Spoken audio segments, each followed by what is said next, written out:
बिस्मिल्लाहिर्रहमानिर्रहीम अस्सलाम वालेकुम वरहमतुल्लाहि वबरकातुहू।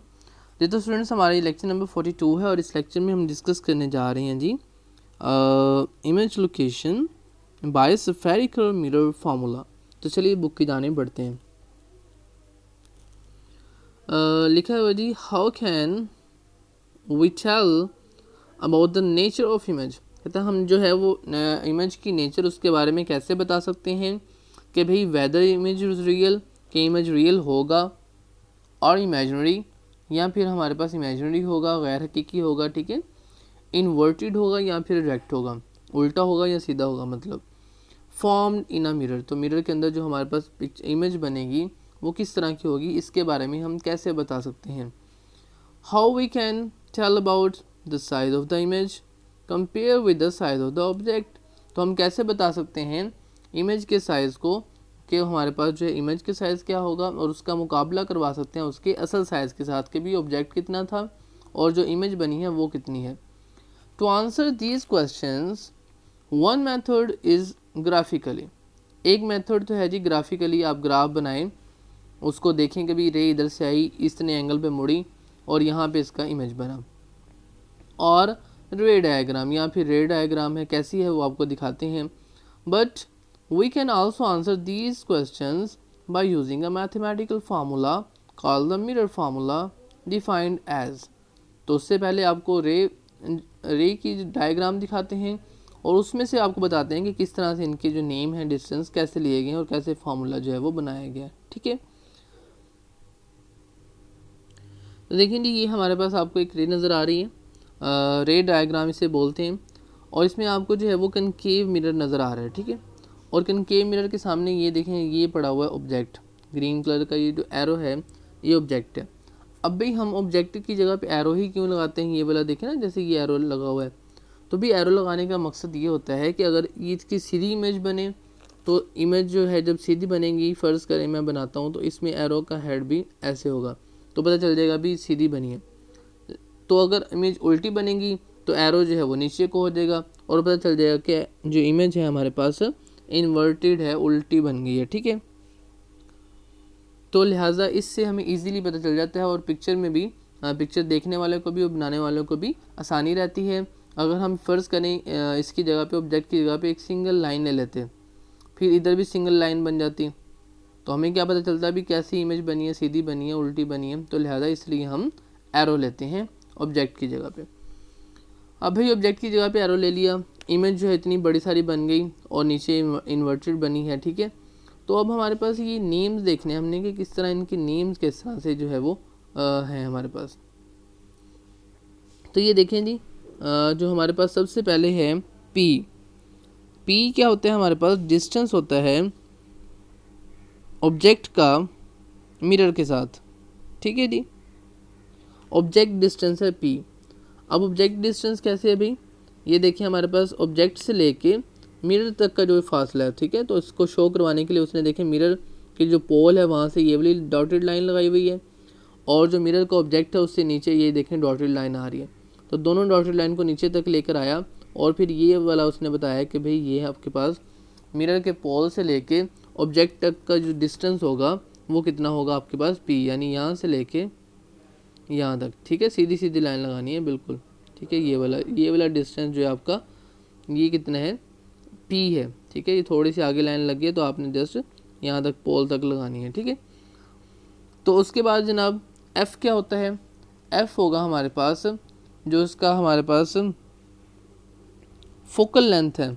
ठीक है, फोकल लेंथ जो है हमारे पास एफ़ होगी। ठीक है, ये यहाँ से फोकस से लेके यहाँ तक पोल तक का जो फासला होगा वो क्या होगा, एफ़ होगा। और इसे देखें किससे शो किया हुआ है, उसने एफ़ से शो किया हुआ है। ठीक है, पी और एफ़ का समझ लग गई कि ऑब्जेक्ट का पोल से डिस्टेंस, ठीक है, और पी कहेंगे उसे हम, और एफ़ होगा हमारे पास उसका फोकल लेंथ, यानी फोकस से लेके पोल तक का जो डिस्टेंस होगा वो होगा हमारे पास एफ़। ठीक है, उसके बाद है डी प्रिंसिपल फोकस से लेके पोल तक का जो डिस्टेंस है वो क्या होगा, एफ़, और स्मॉल एफ़ से शो करेंगे। उसके बाद बारी है भाई इमेज की। तो भाई इमेज का जो फासला होता है पोल से उसको बोलते हैं क्यू, और वो देखें यहाँ पे आपको लिख के नज़र आ रहा है। कि भाई क्यू है तो यहाँ से लेके यहाँ तक का, यानी पूरा जो, अगर हम इसका कलर चेंज कर दूँ मैं लाइन का, तो इधर से लेके भाई सीधी सीधी लाइन लगानी है यहाँ तक, ये डिस्टेंस है आपके पास क्यू। तो अब यही पी क्यू और एफ जो है वो यूज़ होने वाले हैं। तो क्या हो गया जी, दोबारा से देख लें, फिर बुक पे चलते हैं। पी देख लें डिस्टेंस है ऑब्जेक्ट का पोल से, ठीक हो गया। उसके बाद एफ डिस्टेंस है जनाब हमारे पास पी से पहले क्यू, पी के बाद क्यू डिस्कस कर लेते हैं। पी हो गया ऑब्जेक्ट का, क्यू हो गया उस ऑब्जेक्ट की इमेज का, और एफ हो गया उसके फोकल लेंथ, यानी कि उसका जो फोकस है, प्रिंसिपल फोकस है ये वाला, इससे लेकर इस पोल तक का फासला एफ होगा, ठीक है। अब दोबारा से बुक पे चलते हैं जी। तो अब हमें ये फार्मूला बताने जा रहा है, ये डेफिनेशन है कि mirror formula is the relationship between, तो मिरर फार्मूला हमारे पास क्या है, एक ताल्लुक है, किन किन के दरमियान ताल्लुक है भाई, ऑब्जेक्ट डिस्टेंस। ऑब्जेक्ट डिस्टेंस को किससे शो किया, पी से, जो मैं अभी समझा चुका हूँ आपको। फिर उसके बाद भाई मिरर इमेज डिस्टेंस क्यू, तो इमेज का जो फासला होगा पोल से वो क्यू, ठीक है, from the mirror, and the focal length F of the mirror. तो ये तीन चीज़ों के दरमियान आपस में ताल्लुक है, ठीक है। कौन कौन से, ऑब्जेक्ट का डिस्टेंस, उसकी इमेज का डिस्टेंस, और उसकी फोकल लेंथ का जो है हमारे पास वो, जिसे हमने एफ से शो किया है। तो होगा किस तरह, लिखते किस तरह इसको, thus we can write mirror formula as, हमने क्या करना है जी, 1/f is equal to 1/p plus 1/q। अब ये फार्मूला कहाँ से आ गया, इसकी डेरिवेशन आपको नहीं दी हुई, जैसे आपको फार्मूला बताया है, तो आपने इसको जस्ट याद कर लेना है कि हमारे पास 1/f एक साइड पे और 1/p प्लस 1/q जो है आपके पास दूसरी साइड पे होगा। तो भाई equation 12.1 is true for both concave and convex mirror. तो ये वाला फार्मूला हमारे पास दोनों के लिए ट्रू है, दोनों के लिए एप्लीकेबल है, दोनों पे इस्तेमाल कर सकते हैं। हाउएवर फॉलोइंग साइंस conventions should be followed to apply this equation for solving problems related to mirrors. कहते हैं कि भी फार्मूला तो आपका यही है, लेकिन आपने एक ख्याल रखना है अलामात का, और अलामात का हमें बता रहा है टेबल के अंदर कि आपने साइंस कन्वर्जन जो है उसको फॉलो करना है। अभी कैसे फॉलो करना है, हमारे पास सबसे पहले है पी, ऑब्जेक्ट डिस्टेंस, ऑब्जेक्ट का फासला पोल से, ठीक है। तो भाई ये रियल ऑब्जेक्ट जब होगा हमारे पास, तो तब हम क्या लेंगे इसको, पॉजिटिव। लेकिन अगर हमारे पास वर्चुअल ऑब्जेक्ट होगा, ठीक है, असल में ऑब्जेक्ट नहीं होगा, और कोई हमने ऑब्जेक्ट की जगह पे कोई पिक्चर या इमेज हम रख रहे होंगे, तो तब हमारे पास होगा नेगेटिव, ठीक है। अगर तो हम असल में जो है वो रखेंगे अपना, फ़र्ज़ करें बॉल पॉइंट रखते हैं, ठीक है, तो फिर होगा हमारे पास भाई वो पॉजिटिव। लेकिन अगर हम बॉल पॉइंट की बजाय क्या करते हैं, एक शीशा लेते हैं और शीशे के अंदर से बॉल पॉइंट का जो अक्स है, जिस तरह अगर आप क्या करें, सूरज की रोशनी है, ठीक है, सूरज की रोशनी को आप शीशे के ऊपर लेकर आएँ और उसे फिर आप शीशे को अगर घुमाएंगे तो सूरज की रोशनी डिफरेंट जगह पे आपके मूव करेगी, करती है ना मूव। बाजू का तक किसी ने घड़ी पहनी हो क्लास के अंदर, तो वहाँ से लाइट पड़ रही हो तो पूरी क्लास के अंदर जो है वो कभी किधर को मूव कर रही होती है लाइट, कभी किधर को रिफ्लेक्शन जो होती है ना लाइट की। तो भाई अगर हमारे पास कुछ इस तरह का ऑब्जेक्ट हो कि असल में हकीकत में ना हो, बल्कि ऑब्जेक्ट की जगह पे कोई अक्स हो, ठीक है, तो तब उसे बोलेंगे नेगेटिव। तो लेकिन जब असल होगा तो तब पॉजिटिव होगा, ठीक है, डिस्टेंस। उसके बाद है भी इमेज डिस्टेंस क्यू। तो इमेज डिस्टेंस क्यू क्या होगा, रियल इमेज होगी आपके पास तो पॉजिटिव लेंगे, अगर वर्चुअल इमेज होगी तो नेगेटिव लेंगे, ठीक है। अभी रियल इमेज और वर्चुअल इमेज कैसे पता चलेगा, तो रियल इमेज हमारे पास जब हमारे पास स्ट्रेट लाइंस लगाएंगे हम रे डायग्राम के अंदर, आप देखेंगे और यह ख़ुद भी आपको बताएगा क्वेश्चन के अंदर कि भाई रियल इमेज बन रही है, तो आप जो है वो पॉजिटिव लेंगे। लेकिन अगर आप रे डायग्राम आपको दी हो और उसके अंदर डॉटेड लाइंस जो है इमेज बना रही हो, तो फिर वो वर्चुअल इमेज होगी, ठीक है। उसके बाद यदि फोकल लेंथ एफ, वो क्या होती है यदि पॉजिटिव होगी कनकेव मिरर के लिए और नेगेटिव होगी हमारे पास कन्वेक्स मिरर के लिए, ठीक है। तो आपको पता है कि कन्वेक्स मिरर के अंदर क्या होता है, आपके पास फोकल लेंथ जो है वो पीछे होती है, बिहाइंड होती है, ठीक है, फोकल पॉइंट भी बिहाइंड होता है, तो इसलिए हम उसकी कन्वेक्स में क्या लेते हैं, नेगेटिव, क्योंकि वो बिहाइंड होता है, पीछे होता है। जबकि कनकेव की हमारे पास फोकल लेंथ या फोकल प्रिंसिपल फोकस जो है वो फ्रंट पे होता है, अपना मिरर के सामने होता है। ये हम लेक्चर नंबर 41 में भी डिस्कस कर चुके हैं, ठीक है। तो भाई अब हमारे पास है एक्टिविटी। 12.3 कहते हैं कि आपने क्या करना है, टेक अ कनकेव मिरर और वेल पॉलिश स्पून, ठीक है, कनकेव मिरर लेना है या फिर आपने एक स्पून लेना है वेल पॉलिश्ड हो, using in side of the spoon with concave surface bulging inward, जो आपके अंदर को खम होगा वो आपको पता ही है, कई दफ़ा हम पढ़ चुके हैं कि कनकेव होगी अंदर वाली साइड ना चमची की। तो भाई hold it hand toward the distance object, तो अपने हाथ में कहता है उसे पकड़ें या रख लें किसी जगह पे, such as the sun, a building, a tree और अ पोल, ठीक है, यानी विंडो के सामने आपके वो हो पोल वगैरह या कोई बिल्डिंग हो या ट्री हो। Try to get a sharp image, ठीक है, तो आप क्या करें उसका इमेज लेने की कोशिश करें, well focus image of the distance of the object on the wall और a screen, measure the distance of the screen from the mirror using a metre scale. तो आपने क्या करना है, उसकी जब पिक्चर बिल्कुल साफ आने लग जाए तो आपने क्या करना है, मिरर का फासला उस पिक्चर से लेना है, ठीक है। Can you find out the focal length of the concave mirror, तो क्या आप उसकी फोकल लेंथ फाइंड कर सके। Draw the ray diagram to show the image formation in this situation, आप रे डायग्राम भी जो है वो ड्राइव कर सकते हैं। तो ये किस तरह से एक्टिविटी हुई इसकी आपको पिक्चर दिखा देते हैं। तो देखिए नहीं कुछ इस तरह से हमारे पास होगा, तो ये आपने क्या लिया हुआ है, ठीक है, एक कनकेव मिरर है, ठीक हो गया, ये आपके पास कनकेव मिरर है, ठीक है, और ये स्टैंड है, तो आपने कनकेव मिरर ले लेंगे। आप घर में कनकेव नहीं है तो चम्मच के ज़रिए भी आप विंडो के सामने खड़े हो जाएं और इस तरह आप कोई पेज पकड़ के उसके ऊपर ये देखें, ये बन रही है इमेज जो कि हमारे पास इन्वर्टेड है। तो भी हमारे पास डिस्टेंस कितना होगा, यहाँ से लेकर इसके पॉइंट से यहाँ तक का जो डिस्टेंस होगा वो आपके ने फाइंड आउट करना है। तो इस तरह से आप जो है इसको एक्टिविटी को परफॉर्म कर सकते हैं, ठीक है। अब दोबारा से चलते हैं जी बुक की जानिब। उसके बाद है हमारे पास एग्जाम्पल 12.1 और 12.2। उससे पहले कि हम एग्जाम्पल्स करें एक थोड़ा सा ये जो है वो नोट पढ़ लेते हैं। कह रहे हैं कि note that the word magnification as use in optics does not always mean enlargement. कहते हैं मैग्नीफाई का जो लफ्ज़ है वो जैसे ही हम सुनते हैं तो हमारे जहन के अंदर फ़ौरन आता है कि किसी चीज़ को बड़ा करना है। तो कहता है भी ऑप्टिक्स के अंदर इसका मतलब हमेशा ये नहीं होगा कि भी इनलार्जमेंट कर लें, आप इसको बड़ा कर दें, because the image could be smaller than the object. तो ये आपको याद रखना है कि भाई हमारे पास मैग्नीफिकेशन के अंदर हमेशा चीज़ बड़ी नहीं होती, बल्कि जो हमारे पास इमेज होती है वो ऑब्जेक्ट से स्मॉल भी हो सकती है। उसके बाद है हमारे पास एग्जाम्पल 12.1 जी। A convex mirror is use to reflect light from an object placed 66 centimetre.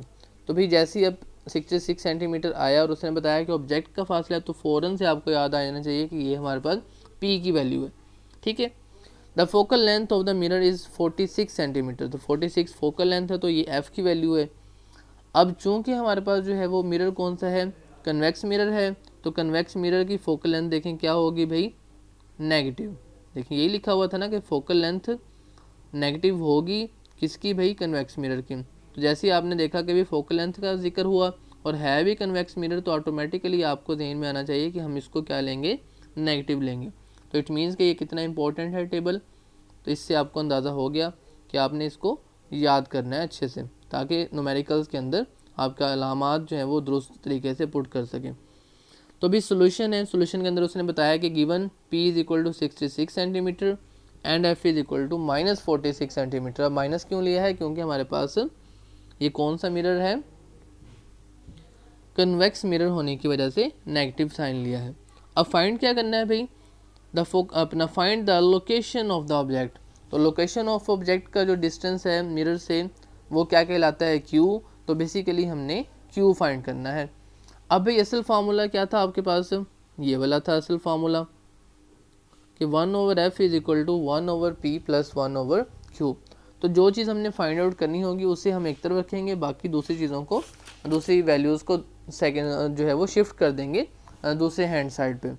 तो देखें 1/q हमने चूँकि फाइंड करना है, तो 1/ जो p है हमारे पास, जब वो इधर प्लस का था तो इधर जब आया तो क्या हो गया, नेगेटिव का। तो जब नेगेटिव का हुआ तो क्या बना, 1/f माइनस 1/p, ठीक है। तो ये देखें यही लिखा हुआ है कि भी 1/q is equal to 1/f minus 1/p। तो उसको आपने फार्मूले को, मेन फार्मूले को रीअरेंज कर लेंगे। तो भाई 1/f है, तो f की वैल्यू चूँकि -46 थी, तो लिहाजा ये देखें क्या लिख दिया गया है माइनस, ठीक है 46 लिख दिया गया है। उसके बाद भाई p की वैल्यू 66 थी और थे भी माइनस में, अपना ये वाला माइनस फार्मूले के अंदर से था, तो लिहाजा 1/66 सेंटीमीटर। अब आपने इस कैल्शियम लेके से जब सॉल्व किया तो आ गया -1/27 सेंटीमीटर। अब भाई q की वैल्यू कैसे फाइंड होगी, आपके पास दोनों तरफ जो है आप इसको रेसिप्रोकल ले लेंगे, इनको उल्टा लेंगे, तो 1/q को उल्टाया तो q बन गया, -1/27 को उल्टा लिया तो क्या बन गया -27, ठीक है। अगर उल्टाने वाली बात समझ नहीं आती तो इस तरह भी कर सकते हैं कि -27 इधर डिवाइड हो रहे हैं, इधर आके मल्टीप्लाई हुए 1 से तो -27 बन गए, q इधर 1 से मल्टीप्लाई हुआ तो q बन गया, ठीक है। तो वैसे रेसिप्रोकल वाला इजी है कि दोनों तरफ आपने चीज़ों को उल्टा सकते हैं हम, ठीक है। तो भाई the negative sign indicates that, तो जो आंसर के अंदर कहता है नेगेटिव साइन आया, इसका मतलब ये है कि image is behind the mirror, therefore it is a virtual image. तो ये वाली जो अलामत है ये हमें बता रही है कि भी आपका जो इमेज है वो मिरर के पीछे है। वैसे भी हमें पता ही है, हम इतना पढ़ चुके हैं, हमने अच्छे से याद कर रखा है कि अभी जब भी कन्वेक्स मिरर है इसका इमेज जो है वो बिहाइंड द मिरर जो है वो ज़्यादातर बनता है, ठीक है, बनता ही बिहाइंड है, ठीक है। तो अब है एग्जाम्पल नंबर 12.2, इसमें कह रहा है कि object is place 6 centimetre in front of concave. अब उसने कहा भी कन्वेक्स का तो हमने कर लिया, अब आपको कनकेव की एग्जांपल भी करवा देते हैं। तो ऑब्जेक्ट का फासला है 6 सेंटीमीटर, तो इसका मतलब p हम 6 सेंटीमीटर लेंगे। Mirror that has focal length 10 centimetre, तो इसकी फोकल लेंथ 10 सेंटीमीटर है। अब हम नेगेटिव साइन नहीं लेंगे क्योंकि कनकेव है, और आपको पता है कि कनकेव की फोकल लेंथ को हम पॉजिटिव लेते हैं। कहाँ पे पता चला भाई, इस टेबल के अंदर अभी तो हमने पढ़ा है कि भाई फोकल लेंथ क्या होगी पॉजिटिव, कब, जब क्या होगा कनकेव मिरर। तो भाई यहाँ पे हम ले चुके हैं, ठीक है। Determine the location of the object, तो इसमें भी आपने क्या फाइंड आउट करना है, क्यू फाइंड करना है। तो वही फार्मूला, वही सारा कुछ, p की वैल्यू 6 पुट कर दें, अब f की वैल्यू प्लस में ही रहेगी, तो 1/10 - 1/6 आंसर आ गया -1/15। यहाँ भी आपने दोनों तरफ उल्टा दिया, इसको रेसिप्रोकल ले लिया, तो आंसर आ गया q is equal to -15 centimetre. The negative sign indicate that the image is virtual, तो नेगेटिव साइन शो कर रहा है कि इमेज आपके पास वर्चुअल है, i.e. बिहाइंड द मिरर, तो ये बिहाइंड द मिरर है ये भी, ठीक है। नेगेटिव साइन बता रहा है हमें, कैसे बता रहा है भाई, यहाँ से देखें, उसने कहा है कि भाई आपके पास q जो है वो, अब हमारे पास क्या आया है, q नेगेटिव आया है, तो नेगेटिव वाला खाना ये है, तो ये इसके अंदर देखा कि हमारे पास कब नेगेटिव आएगा, जब क्या होगा वर्चुअल इमेज होगा। तो q का वैल्यू जब नेगेटिव आई तो आप ऑटोमेटिकली समझेंगे कि इमेज जो है वो कैसा बना है, वर्चुअल। तो ये था जी आज का हमारा टॉपिक, और इसके अंदर हमने जो है वो फार्मूला डिस्कस किया है जो बहुत इंपॉर्टेंट है, बहुत सारे न्यूमेरिकल इससे होंगे, तो आपने इस फार्मूले को अच्छे से याद कर रखना है, ठीक है। और साथ में पॉइंट टू पॉइंटर भी पढ़ लेते हैं, इतना मज़े के देखें जो है वो मछलियाँ सी हैं। तो भाई ये बता रहा है कि parent position of the fish और actual position of the fish. तो भाई कह रहा है कि why the position of the fish inside the water seems to be at less depth than that of its actual position. तो भाई ये क्यों होता है, तो इस पर आपने भी गौर करना है। तो देखते हैं कि आप जो है वो इसका क्या आंसर ढूंढते हैं। मज़ीद हम डिस्कस करेंगे इंशाल्लाह नेक्स्ट लेक्चर में इसको। अब तक के लिए इतना ही, मिलते हैं नेक्स्ट लेक्चर में। अल्लाह हाफिज़, अस्सलाम वालेकुम वरहमतुल्लाहि वबरकातुहू। और फार्मूला और टेबल और एग्जांपल जो है वो आप लाजमी राइट आउट करेंगे और याद भी करेंगे इस फार्मूले को और इसके साथ साथ इस टेबल को, ठीक है। अल्लाह हाफिज़, अस्सलाम वालेकुम।